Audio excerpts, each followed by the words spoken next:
You stupid bastard, you've got no arms left. Yes, I have. Look! It's just a flesh wound. In life, when somebody gets injured, it's just a stroke of bad luck. But in movies, it's never an accident. An injury is a calculated and meaningful choice by a writer or director to tell us more about a character or reinforce certain thematic ideas. Each injury, whether it's blindness or becoming handicapped, represents a symbolic handicap in who they are as a character. And many of the most memorable characters and movie moments were greatly enhanced by this literary concept. So let's give some characters a diagnosis. Doesn't hurt you. Oh, no, I just keep picking it up and putting it back in again.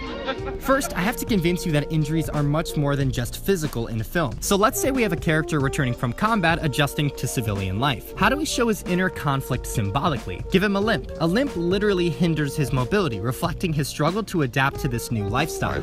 And I know that your therapist thinks your limp psychosomatic quite correctly, I'm afraid. So when he gets the thrill of the chase and the limp finally goes away, we know what that means.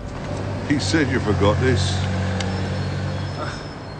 The ability to stand and walk normally is a symbol of strength and self-confidence. Why do you think the Secret Service didn't allow any pictures taken of FDR in a wheelchair? Walking, or the lack of it, makes for a powerful image. In Forrest Gump, Lieutenant Dan's character arc gets represented through his injuries. He wants to die a hero on the battlefield. When he fails, he loses the ability to walk. His injury directly contrasts Forrest, who went from handicapped to always running. In later scenes, Lieutenant Dan's frustration is always shown through his reliance on others to move, because he can't move himself where he wants to be. When he finally gets as close as he can to the heavens, challenging the fate he was supposed to have, that's when he finally moves on his own. And eventually...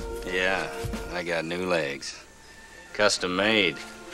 Titanium alloy. The fixing of an injury always reflects the way a character's inner self is being fixed too. If you want a character to have a crutch in their psyche, give them a literal one. There Will Be Blood starts with eerie scenes depicting the dangerous world of drilling underground. Daniel Plainview breaks his leg falling into a well and has to crawl all the way from the well in the middle of nowhere to the nearest town. Through an injury and how he beats it, we learn about his ruthlessness better than dialogue could ever tell us. And in a way, it justifies his actions in the movie. As much of a bastard as this man proves himself to be, that courage that it would have taken to do that actually gives him the heroic right for almost everything that he does throughout the rest of the movie. But it doesn't always have to be grandiose. You can even give a character a fake injury to play with our expectations.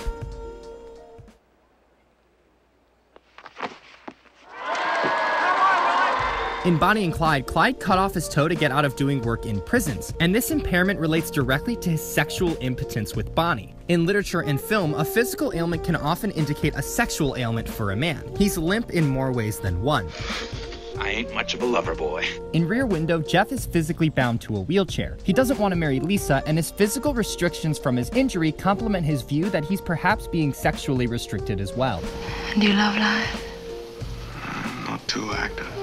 But what about characters like Professor X and Yoda? They both have issues with walking, but they're some of the most powerful characters in their worlds. I think a lot of mentors have physical handicaps because it reflects how they favor mind over body. They've transcended physical limitations to the point where it doesn't reflect weakness. A similar injury is blindness. This trope goes as far back as Oedipus Rex, when the blind man can tell the future, while Oedipus is the one seeing things incorrectly. In movies, not being tricked by the world around you seems to give you a spiritual wisdom instead. Also, have you ever noticed that every superhero has a movie where they lose their powers? They can't shoot webs, they don't have their suit, or they get blasted with kryptonite. It's because when your life is threatened, when you're no longer invincible, then you become relatable. Because what's more human than being mortal? When two pretty much invincible superheroes fight, it's kind of boring. Where are the stakes? How can we relate to them? E.T. was such a revolutionary movie because for the first time, the alien wasn't a giant monster or huge, impenetrable creature. He was innocent, and most importantly, he could get sick, making him human. I think one of my favorite examples of bringing out humanity through injuries is in Terminator 2. Arnold Schwarzenegger is an emotionless robot, but by the end of the movie, he grows on you. And it comes from his selflessness and how he lets himself get hurt. Even with no sympathetic dialogue, no discernible emotion, and a murderous streak, the Terminator still gets a hug in the end. And we empathize with him because he got hurt.